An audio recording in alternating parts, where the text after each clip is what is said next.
Welcome to Building Business with Soul with Coach Arliss. This is a show where we will dive into the soulful approach to business, get nerdy with some brain science, and learn the nuts and bolts of how business owners build success through their passion.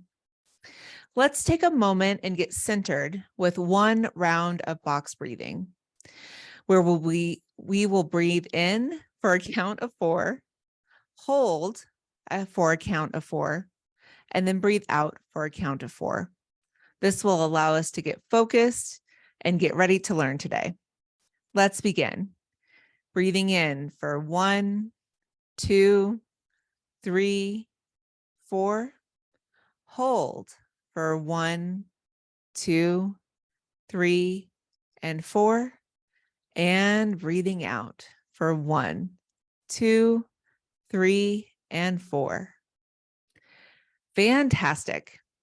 Today, we're going to learn about the soulful approach to productivity and letting go of the pressure myth. I work better under pressure. Have you ever said that? Have you ever heard someone say that? I hear these 5 words all the time from business owners, and it's just not true. It's a myth.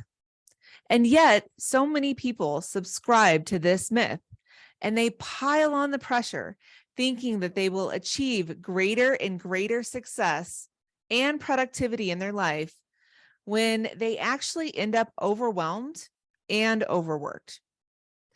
Procrastination, overbooking ourselves, and leaving important things to the very, very last minute results in feeling overwhelmed, stressed, and doing less than our best, and ultimately being less productive. In truth, science says that our brains actually perform much, much worse under pressure. And it has an impact when we're stressed and feeling overwhelmed. Let's dive in to how to identify when we're putting ourselves under pressure and how to step away from pressure as a means of negative motivation. Join me and let's dive into my story for a little bit. I used to be a huge subscriber to the pressure myth. When I was in high school, college, and graduate school, I was a champion stressor, overbooker, and procrastinator. While earning my undergraduate degree, I waited until the very last 48 hours to study for my multivariable calculus final exam. I barely passed the test by a hair's breadth, and it was a terrible experience. And yet I didn't learn my lesson. Later, I took on 32 credits in a quarter and participated in extracurricular experiences at the same time. I was way overbooked. It was way too much, and I was constantly falling behind and feeling stressed and overwhelmed. My grades deteriorated, and I don't think I actually learned a thing in that quarter. And yet, I still didn't learn my lesson. This behavior followed me into graduate school, and it just got worse. In graduate school, I worked 90 hours a week in a lab and took classes and played on 3 slow-pitch softball teams and attended football games on the weekends. Talk about an absolutely full schedule. Then I got really, really sick. It was like my body was saying, "Okay, lady, enough, cut it out." On a fall day in 2012, after many months of being sick with tonsillitis, I ended up having a tonsillectomy surgery. And I had complications. And from that complications, my health deteriorated to the point where I was in a wheelchair. I remember the doctor sitting across from me while I sat on the exam table. He had a look of concern and pity in his eyes when he said, "Arliss, you have Ehlers-Danlos syndrome and there's no cure." I sat there stunned in silence. The truth is, that there was always part of me that knew I had greater than normal health concerns. I had gotten sick more often than those around me, and I had experienced chronic pain from the age of 10. I just seemed to be tired all the time. Because the doctors that I had seen as a child and an adolescent, and even as a young adult, had never found anything in my lab tests or medical exams, I had decided that it was just a form of weakness that I needed to overcome. On that fall day in 2012, I learned that the way I had been relentlessly pushing myself could cost me my life. At the time, I was diagnosed with Ehlers-Danlos syndrome. Like I said, I was very, very sick. I was using a wheelchair and a walker because I had little muscle mass. And I learned that I had a whole host of other problems happening. And so at the time, I was getting my PhD in neuroscience at the University of Iowa. And my doctor said, "You've got to leave your program. You need to move and live with family." And so that's exactly what I did. I left my neuroscience PhD program with a master's. And thanks to the unbelievable determination of my advisor, I was able to maintain my good college record there. I sold 90% of what I owned. I found homes for my dogs, and I moved to where my parents had retired in the Big Island of Hawaii. And at that point, I honestly thought my life was over. In truth, my life, as I had known it to that point, of pushing myself without any concern for my health or well-being, that was over.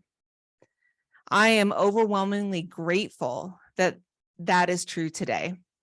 But it would take me a long time to get to that grateful place, let me tell you. It took me putting my life on the line to learn to let go of the pressure myth. I would love to say that I never put myself under pressure, that I never overbook myself or never procrastinate, but that's just not true, because guess what? I'm human, just like you. I am learning this lesson on a deeper way all of the time. I've learned about myself that when challenging things happen in my life or in the world around me, I can easily fall into a pattern of overdoing. This is a way for me to feel like I'm making a difference and accomplishing something, even when things feel out of my control. The pandemic was a great example of this. I started doing all the things, and guess what? I put myself right back under pressure, and my health and well-being suffered. The brighter side of the pandemic for me was an even deeper learning experience around how to recognize when I'm putting myself under pressure and how to release that stress. And this is what I learned. Like I said, when we put ourselves under pressure, our brain reacts to that. And as you all know, I'm a nerd. Any nerds out there? Yep, I see some nerds in the house. I know you're out there. I'm fascinated with the brain. And as a graduate of neuroscience, I read a lot about the brain function and how the brain function under stress or doesn't function under stress. What I have learned has changed my life. According to research done at Harvard University, being under stress can negatively impact your brain function and memory. Stress can create a disruption in the synapse regulation in our brains. And synapses are where two nerve cells come together and communicate through neurotransmitters. These synapses are connections in our brains that allow us to have thoughts and feelings. Our prefrontal cortex is the part of our brain which is responsible for decision-making, memory, and learning. And this area is negatively impacted by stress. I want to ask you, in your business, how important is it, 1 from 10, our decision-making, memory, and learning? I would imagine that they're all at a 10 or maybe higher. So another thing that we learned is that extreme and chronic stress can even cause brain cell death. And this gave me pause. What? I know, right? Talk about good motivation to stop being under pressure and stop putting ourselves under pressure. I think it's time for us as entrepreneurs to reduce our stress a little bit. So how can we notice when we're adding pressure? The first step in making a change is to notice when the thing is happening. And so we have to notice when we are putting ourselves under pressure. Take a moment and ask yourself if any of these interactions of pressure are true for you. Number one, your self-talk or inner monologue is very negative or critical. Number two, when you do not meet an expectation or you do not accomplish a goal, whether that expectation or goal was realistic, you are highly critical towards yourself or angry towards yourself. Number three, while sitting at your desk, you find it hard to keep upright with a straight back posture and those shoulders back. Number four, you are noticing physical manifestations of your stress. 5, it is hard to maintain a regular sleep schedule. 6, you feel exhausted all the time and tired and fatigued, and it's hard to get going when you're working in your business. 7, you have times when you question whether the people in the world around you, whether those be friends, family members, clients, or colleagues, really like you. 8, you feel hair trigger, on edge, ready to have anger express at any time. Or 9, you have stopped taking care of yourself and making yourself a priority. Take a moment and look at those 9 qualifications for being under pressure. Are any of those true?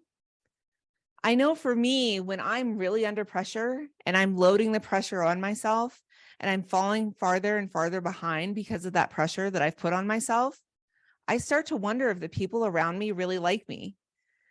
And I know that this is part of the myth and the reaction to the pressure, because the people around me are incredibly loving towards me and they give me no reason to doubt that.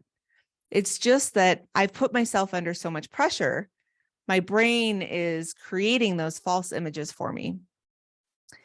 If you have noted that some, many, or all of these things are true for you, don't be hard on yourself. The first step to making a change is noting that a change is needed.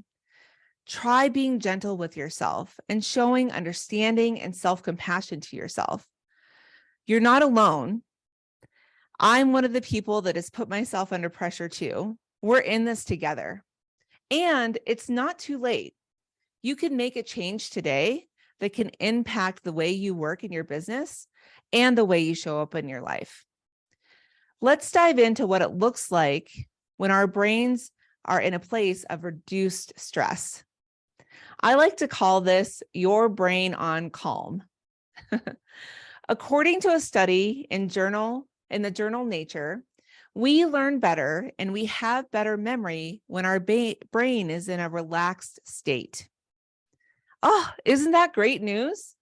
We can learn better and we can remember more when we're relaxed and calm. In addition, being in a relaxed state has positive effects both mentally and physically. When relaxed, we have lower respiration rate. We have more endorphin release. We have slower brain waves, which allows for the rejuvenation of our brain chemistry, which is really important. And our immune system functions better. Now that is some major motivation to let go of stress and pressure. I know for me, staying healthy is incredibly important to be able to show up in my business. And I'm sure that that's true for you too. So let's look at some ways that we can reduce pressure and stress and relieve our brain from being in a place of stress. I had to learn the hard way through a major health crash about the pressure myth. But you don't have to take yourself to the brink like I did. You can start applying some simple solutions or solutions in your life and business right now to take the pressure off and perform at your best. And here are some simple practices that you can put into play that really work for me. The first thing I want you to consider is to practice mindfulness. So mindfulness is defined as the quality or state of being conscious and aware of something without judgment. Before I say yes to something today, I stop and I think, is this realistic for me to do? Do I actually want, need, or feel excited about doing this? Am I more intentional about what I'm doing? And I am more intentional because I know now that my time is precious and so is yours. Mindfulness is something that you're already practicing in your day and you probably don't realize it. It's being aware, non-judgmentally. There's probably something that you do throughout your day where you are completely in that moment and focused on that task, and you're not judging it. For many people, this is something like doing the dishes or folding the laundry or walking the dog. You have that fully present moment where you're there and you're not judging it. You can practice mindfulness in a more conscious way through setting reminders or doing box breathing like we did in the beginning of class today. So take a moment today and think about how you can spend 2 minutes being mindful and really showing up for yourself in that mindful way. The next piece to taking the pressure off is to schedule everything. And I mean everything. This includes self-care and fun, time with friends and family. I schedule everything. Everything that I want to be doing in my life and in my business is on my phone. And that is synced to my digital calendar. In the past, I used to only schedule work tasks or important events into my calendar. And now I schedule in my self-care time, my fun time, my breaks, which I like to call recess. And the positive impact has been huge on my daily life. One, I always know that I'm going to have time to take care of myself throughout the day because it's in my schedule. I have scheduled time to eat and drink water and make sure that I am bringing myself into physical comfort in the ways that I need to do that in order to show up for my business. What are the things that you need to do in order to support yourself and showing up for your business? Maybe it's things like meditation or journal writing or affirmations. Maybe you need to make sure that you get a walk in every day. Make sure that you schedule in all of the time that you need to care for yourself so that you can show up fully present and restored and calm in your business. Make sure you also put in fun time. Fun is so important for our creativity. Fun time can help us really express our full being and feel like we have the motivation to go into work. And this will also help you get productive. Put into your calendar all the little tasks that you need to do, or the time that you're going to set aside to work on your big goals or your big rocks, as I like to call them. So make sure that everything is in your calendar so that you can be the most productive that you can be while you're still taking care of yourself and not stepping into a place of putting the pressure on. The next thing that I suggest in order to increase your productivity and reduce the pressure is use scheduling links. So when booking calls and meetings for my business, I use a scheduling link. I personally use Calendly. There are also many other ones like TidyCal. And I have my calendar set up and synced with my scheduling software. This saves me time on the back and forth, and it also ensures that people are booking with me during times that are best for me. It also makes sure that all of those scheduled breaks and productivity time are safe because nobody can schedule over them. Doing a scheduling link can also help you confer your information to people. It can also help you keep track of who you've met with and when. And it can help you manage your CRM to make sure that you can put in notes and remember the details of the people that you've met with. I also like to add a couple of questions into my scheduling link so that when I'm going into a Zoom room with somebody, when I get there, I know who they are. I know why we're meeting, and I know a little bit about their business too. My next tip is to set 2 deadlines. I front load my work by setting 2 deadlines and work periods for myself. For instance, let's say I'm writing a speech to give at a conference. I set one early deadline or work period for myself about 10 days before the conference. Then I set a second deadline and work period for myself about 3 days before the conference. If I meet the first deadline, I reward myself and I schedule something fun in the second work period. This will help you be more productive because you're going to get a huge reward from working on your stuff earlier and not procrastinating.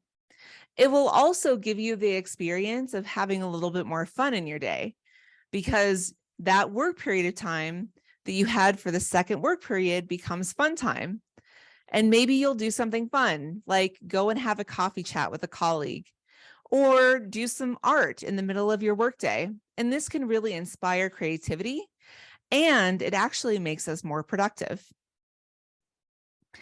My final tip is to reward yourself. And this is something that you're going to hear from me over and over again. Like I said above, I reward myself for getting things done early instead of just filling my extra time with work.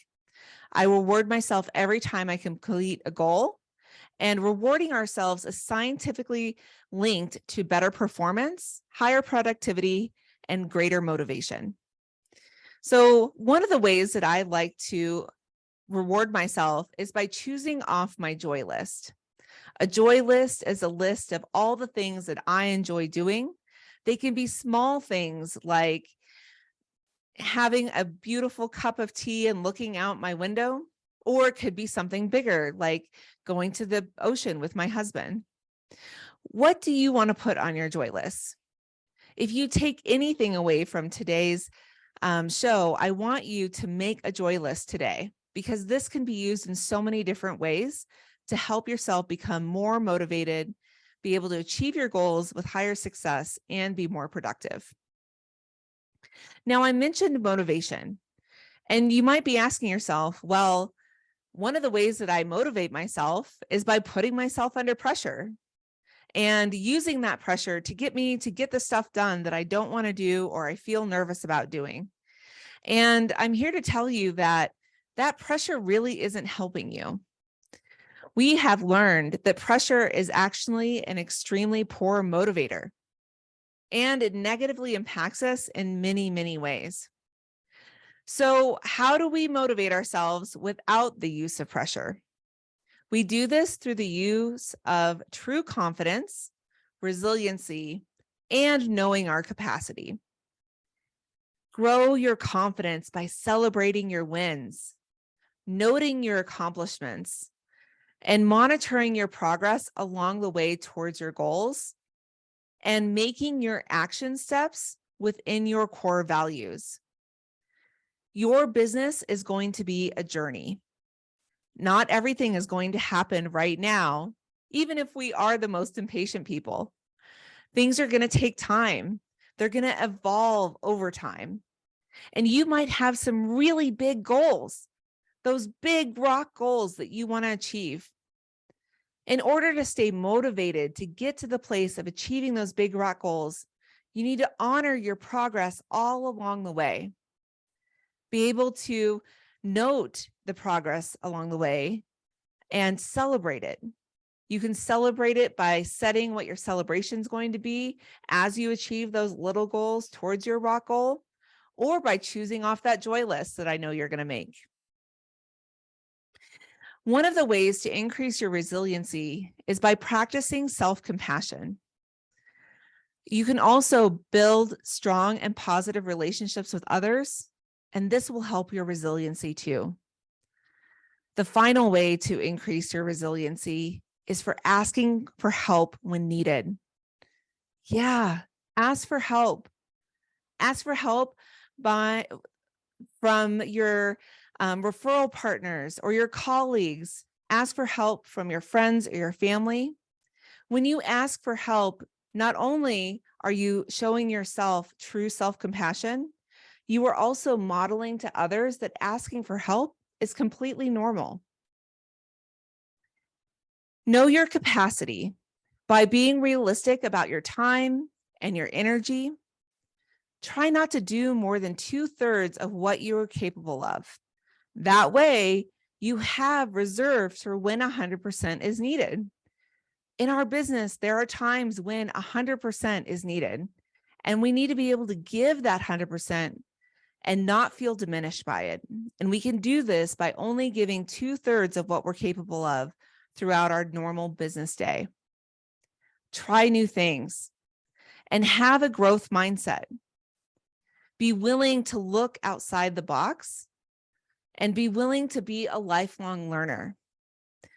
The business industry that you're in and business in general is always going to be growing and expanding and being innovative. So being a lifelong learner is a huge component to being successful. When we started, I admitted that most people believe that they work better under pressure. After today's show, now do you believe that you work better under pressure? I bet not. And neither do I. I'm always willing to learn this in a deeper way. And I invite you to start your journey of letting go of the pressure myth today. Let it go of it today and step into a place of calm in your business. Step into a place of resiliency and self-compassion in your business.